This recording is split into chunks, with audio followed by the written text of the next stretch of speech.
Illegal mining mafia, जो mining mafia है, ये पहले 2019 से पहले हमें पता ही नहीं था उसका, ये लफ्ज़ ही पता नहीं था कश्मीरियों को। लेकिन आज ये माफिया पुलवामा जिला में 2019 से सरगर्म है, और जो भी नदी नाला है वहां, चाहे वो रोमशी नाला है, चाहे वो रंबियारा है, चाहे वो सासारा, चाहे दरियाई जालिम है। आप रोमशी नाला, आप खुद भी जानते हो रोमशी नाला को, वहां रोमशी नाले में जो बाजरी थी, जो सैंड था, वो भी खत्म हो गया। अब जमीन भी निकल गई नीचे, लेकिन माफिया उसको छोड़ते नहीं है। आप जो इरिगेशन कैनाल्स पर अगर कोई बांध बना हुआ है, उसको उठाकर ले जाते हैं रात के अंधेरे में। और अब अगर आप देखेंगे जनाब, ये जो इलीगल माफिया वहां चल रहा है, इलीगल माइनिंग माफिया वो चल रहा है रंबियारा जो है, जहां हमारी लाशीपोरा इंडस्ट्रियल एस्टेट है, वहां करीबन 1,500 कनाल और जमीन थी जो इंडस्ट्रियल एस्टेट के साथ ही थी, और जो स्टेट लैंड था, उस जमीन को भी आज अगर आप वहां जाएंगे, मैं मिनिस्टर साहब को से भी कहना चाहता हूं, वहां अगर जाएंगे उस रंबियार, वहां भूल-भुलैया बन गई है। अगर नीचे जाएगा एक आदमी, सवाल ही नहीं होता है कि वो रंबियारा से ऊपर आ सकता है क्या। ऐसे खड़े इतने 20-20 फुट, 25-25 फुट खड़े नीचे खोदे गए हैं, और आज भी चालू है। पहली बार अगर वहां आप देखेंगे जनाब, ये पहली बार देखा है कि किसी नदी पर अगर आप रोमशी देखेंगे या रंबियारा देखेंगे, पहली बार वहां 5 क्रशर काम कर रहे हैं इस वक्त भी नदी के किनारे पर, जो टोटल इलीगल है।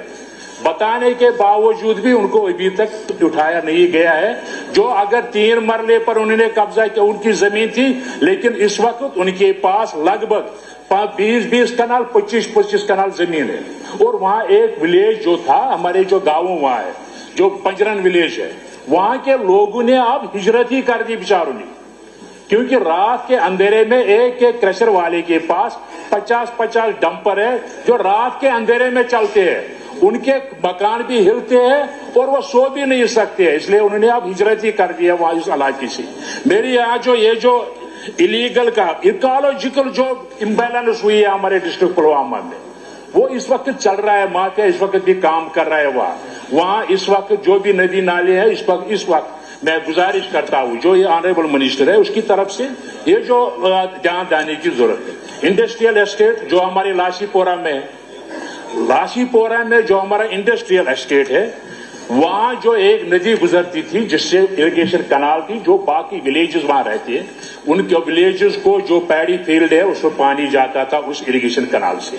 लेकिन लाशीपोरा में जो भी वहां वेस्ट निकलता है वो इस इरिगेशन कैनाल में जाता है। नतीजा जो 10-20 गांव वहां जो रहते हैं इर्द गिर्द लाशीपोरा इंडस्ट्रियल एस्टेट में, उनका फसल तबाह और बर्बाद हो जाता है। कोई भी आज तक वहां ट्रीटमेंट प्लांट जो बनना चाहिए, वहां जो वेस्ट है, बहुत बड़ा इंडस्ट्रियल एरिया है, वहां treatment plant, waste treatment plant अभी तक वहां लाशीपोरा में वेस्ट ट्रीटमेंट प्लांट मौजूद नहीं है। और दूसरा, जब अब चूंकि इरिगेशन सीजन आने वाला है, ये जो रोमशी नाला है या मैंने इसके मतलब क्वेश्चन भी दिया था, या जो रंबियारा जो इरिगेशन कैनाल वहां से निकलती है, इतना खोदा गया है इन जो ये नाले है कि अब इरिगेशन कैनाल लगभग 4 मीटर 5 मीटर ऊपर है, और ये नीचे गए हैं जो सोरस है। अब पानी आएगा तो कैसे आएगा, कल कैसे चढ़ेगा उन इरिगेशन कैनाल्स में। अगर रॉयल्टी हमने थोड़ी जमा कर दी, उनसे ले ली, अगर इस माफिया से हम रॉयल्टी भी लेते हैं, लेकिन कम से कम ये पानी कल हमें इरिगेशन के लिए जरूरत है, कहां से पानी आएगा, ये मसला है जिस मसले की तरफ ध्यान देने की जरूरत है। और दूसरा मसला मैं यहां से ये भी है, एक दस्तकारी अंजुमन हुआ करती थी पुलवामा में। शेख नजीर हमारे जो लीडर थे, वो उसके मरते दम तक उसके चेयरमैन थे दस्तकारी अंजुमन। लगभग हजारों लोगों को रोजगार वहां से मिलता था उस अंजुमन से, दस्तकारी अंजुमन से। वहां से हजारों लोगों को जो रोजगार मिलता था, आज वो सुकड़ कर 5-10 आदमियों तक मौजूद रह गई है, जब से शेख नजीर साहब इस दुनिया से चले गए तब से। और मैं कहना चाहता हूं कि वो जो दस्तकार अंजुमन है, उसको मजीद फाल बनाने की जरूरत है, ताकि ज्यादा से ज्यादा लोगों को वहां से उसे रोजगार हासिल हो जाए। खादी एंड विलेज इंडस्ट्रीज, ये तो एक खादी एंड विलेज इंडस्ट्री, चूंकि इसमें जो हमारे जो इसके पहले जो चेयरमैन बने हुए थे, जो वाइस चेयरमैन उसकी बनी हुई थी, छोटे छोटे यूनिट होल्डर जिन्होंने लोन उठाया उससे उनको सब्सिडी देनी है, बैंकों से लोन उठाती है, और ये जो खादी एंड विलेज इंडस्ट्रीज है उनको लोन देने सब्सिडी देनी होती है।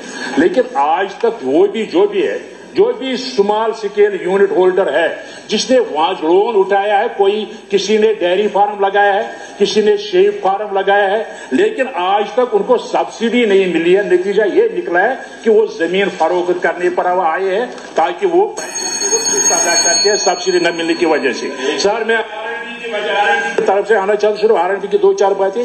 मेरी गुजारिश है, हमारा जो एरिया, मेरी जो कॉन्स्टिट्यूंसी है संगम से पुलवामा तक कोई भी RNB का सब डिवीजन नहीं है।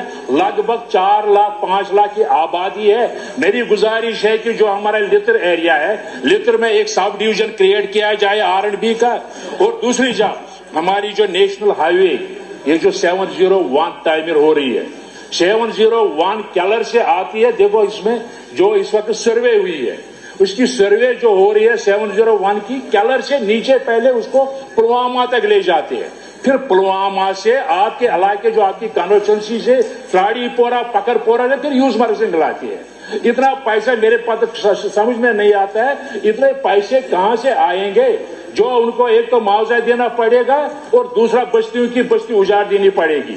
मेरी गुजारिश है कि कम से कम मुदाखलत की जाए, जो 701 बन रही है उसको सीधे संगरमनी से लाकर यूसमर्ग से मिलाया जाए ताकि कोई नुकसान न हो जाए और कोई किसी बस्ती को उठना नहीं पड़ेगा। और दूसरी बात मेरी जनाब, आप ये जो यूसमर्ग रोड बना रहे हैं, जो आपने भी जिसका DPR बन रहे हैं, यहाँ डार साहब ने जो क्वेश्चन उठ रहा है श्रीनगर से उधर सरारी शरीफ से यूसमर्ग तक, लेकिन यहाँ भी एक बहुत बड़ा इलाका है, चाहे डिस्ट्रिक्ट अनंतनाग लीजिए, शोपियान लीजिए, पुलवामा लीजिए, जो यहाँ से मुरन से होकर पकरपोरा से होकर यूसमर्ग जाती है, उनके लिए भी वो टूरिस्ट डेस्टिनेशन है और बहुत कम रास्ता है जहाँ ये डेवलप